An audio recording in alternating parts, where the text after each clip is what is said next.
In 1998, Lenny Dirickson was having breakfast with his son when an unidentified man inquired about a horse Lenny had for sale. Lenny left with the man, but failed to return home. It was later revealed that Lenny had never advertised he had a horse for sale, leading to many unanswered questions. On March 14, 1998, 39-year-old Leonard, Lenny Dirickson, and his 16-year-old son Jared started their Saturday morning off typically as they ate breakfast together at Larry's Dairy Farm near Cheyenne, Oklahoma. At 9 a.m., as they were eating, a visitor arrived unannounced in what Jared described as a white pickup truck.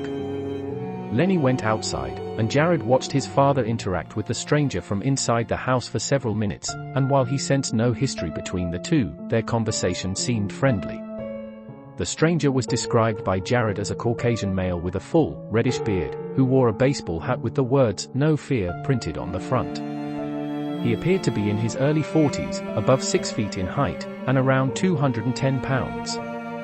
Jared pointed out that he didn't get a very good look at him, otherwise.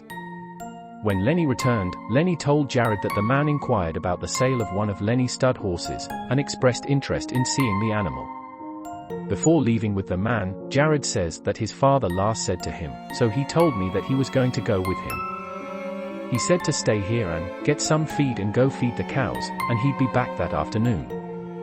Lenny was to travel to Elk City, Oklahoma and to Mobeetie, Texas that day, though Jared didn't know which would be their first destination. Lenny was to return later that evening, but never came home. Jared waited until the next morning until he and his family reported Lenny as missing.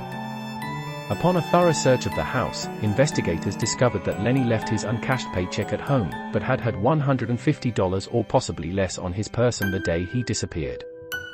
Investigators later revealed that Lenny never advertised a horse for sale. Upon searching the property where Lenny kept his stud horse, investigators discovered that Lenny failed to arrive there that day. Every possible lead failed to turn up any valuable information. Police have found no signs of a struggle, no evidence of foul play, and no body. The possibility that Lenny left on his own terms, according to Jared and his family, is unlikely. Lenny was struggling around the time of his disappearance, both financially and emotionally. Lenny was facing hard financial issues. He was in debt, his credit cards were maxed out, and his dairy farm business folded months prior in December of 1997 because of plummeting prices.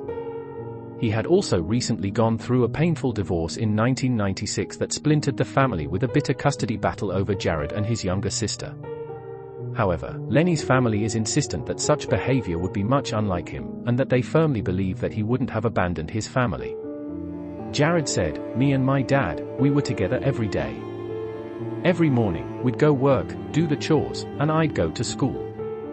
I don't think he would have ever left me and not ever come back to see me or nothing, because we were close, and I don't think he'd have ever done that to me." Lenny was also employed at a local metal company since January, and his family claims that he enjoyed his work so much that Lenny's father was considering buying the company for him shortly before he disappeared. Shortly after 9 a.m. that morning, a waitress claimed to have seen Lenny and another male individual eating breakfast together at a local coffee shop. Cliff Gann, an inspector for the Oklahoma State Bureau of Investigation, says of the sighting, "They were sitting there in the restaurant. And the unknown man that we're trying to identify was doing most of the talking, and Leonard was just drinking coffee and listening to the man talk." The eyewitness description of the man matched that of Jared's, and according to the waitress, there was nothing suspicious about the man's behavior. 6 months after his disappearance, a man phoned police claiming that he saw Lenny in a bar in Amarillo, Texas. He was able to describe the man in detail over the phone, but refused to give his name, remaining anonymous. By the time local police arrived at the bar, both the caller and the man he claimed was Lenny Dirickson were gone. The following day, police interviewed the bartender who had been working there that night, who corroborated the caller's story. Apparently, she remembered the caller being at the bar, but had no other information. Joe Hay, the county sheriff, said about the incident, "We had no reason to disbelieve it. It would almost stretch the imagination that a guy would dance around in a bar screaming and hollering, 'It's Leonard, and it not be Leonard.' I believe he was in the bar in Amarillo." 20 years later, Lenny's case remains unsolved, and his family is still holding out for answers as to the whereabouts of their beloved father, son, and friend.